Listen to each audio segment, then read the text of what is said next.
mendaki bersama mayat yang hilang. Ini merupakan kisah nyata yang saya alami ketika ikut menjadi anggota pencinta alam di Madiun. Sekitar bulan Agustus tahun lalu, saya bersama dengan beberapa teman berencana untuk melakukan ekspedisi ke Gunung Semeru. Kebetulan saat itu, saya yang ditugaskan menjadi pimpinan rombongan yang terdiri dari 5 orang ditambah seekor anjing untuk berjaga-jaga. Di antara kelima orang itu, hanya saya satu-satunya wanita yang ikut dalam ekspedisi itu. Sebelum memulai pendakian di kaki Gunung Semeru, kami sempat bertemu dengan seorang wanita yang berpakaian lengkap ala seorang pendaki. Rupanya, wanita yang mengaku bernama Roro itu berniat untuk melakukan pendakian seorang diri. Merasa sama-sama hendak mendaki, akhirnya saya menawarkan pada Roro untuk bergabung dengan rombongan saya. Pada awalnya, beberapa anggota saya sempat keberatan menerima gadis yang masih belia itu untuk bergabung. Namun, setelah saya memberi pengertian sambil memaksa, akhirnya rekan-rekan saya dapat menerima kehadiran gadis tersebut. Selama perjalanan terlihat kalau Roro termasuk wanita yang suka bergaul. Tak heran, dalam waktu yang relatif singkat, kami sudah dapat saling bercanda. Sehingga perjalanan yang seharusnya terasa berat itu kami rasakan menjadi ringan. Tak terasa, hari mulai gelap karena jalan yang kami lewati mulai diselimuti dengan kabut. Akhirnya, kami sepakat untuk istirahat dan meneruskan perjalanan itu pada esok hari. Malam itu, kami mendirikan beberapa tenda untuk tempat beristirahat. Karena Roro wanita, saya memerintahkan agar ia tidur bersama saya di dalam satu tenda. Sesuai kebiasaan, kami menugaskan salah satu dari kelompok kami untuk berjaga-jaga dari serangan binatang buas.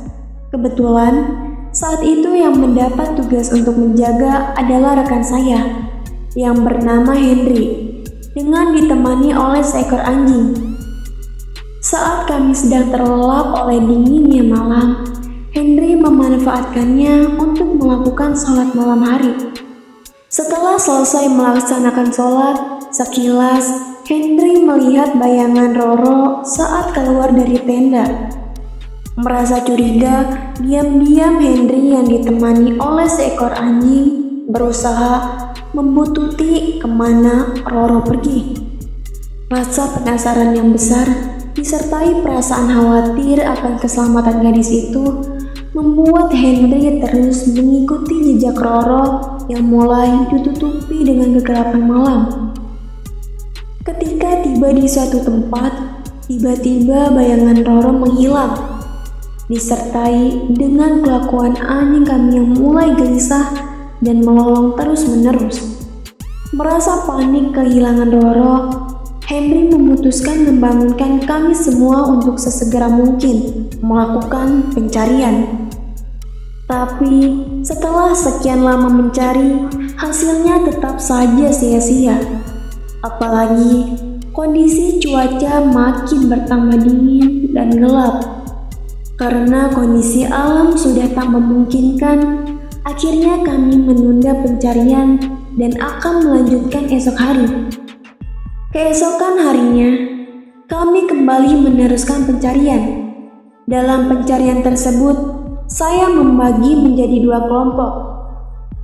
Satu kelompok terdiri dari Henry dan Rino, sedangkan kelompok kedua terdiri dari saya sendiri, Agus, dan Yono. Selanjutnya, kami mulai melakukan penyisiran secara terpisah di tempat gadis itu menghilang. Setelah sekian lama melakukan pencarian, akhirnya kelompok yang saya pimpin sampai pada bibir jurang Gunung Semeru. Di dasar jurang itu, saya dengan beberapa rekan melihat ada sebuah tas ransel yang tergeletak. Ketika dengan seksama kami memperhatikan warna dan jenis tas tersebut, sepertinya ransel itu sama seperti yang dipakai oleh Roro. Rasa penasaran yang besar membuat kami memutuskan untuk menuruni jurang tersebut. Ketika sampai di dasar jurang, tak jauh dari ransel itu kami menemukan sesosok mayat wanita yang sudah bau dan membusuk. Untuk mengetahui lebih jelas siapa gerangan mayat itu, akhirnya kami memutuskan untuk membawanya turun ke kaki Gunung Semeru untuk melaporkan kejadian ini pada tim SAR yang ada di sana. Setelah sampai di bawah, para penjaga gunung itu langsung melakukan pemeriksaan terhadap mayat Roro. Setelah mendapat keterangan dari tim SAR, kami benar-benar kaget karena mayat yang kami temukan sudah sebulan lebih dicari oleh mereka. Mendengar keterangan dari para penjaga gunung, saya langsung terduduk lemas. Ternyata Roro yang selama pendakian bergabung dengan kami adalah mayat yang sedang dicari-cari.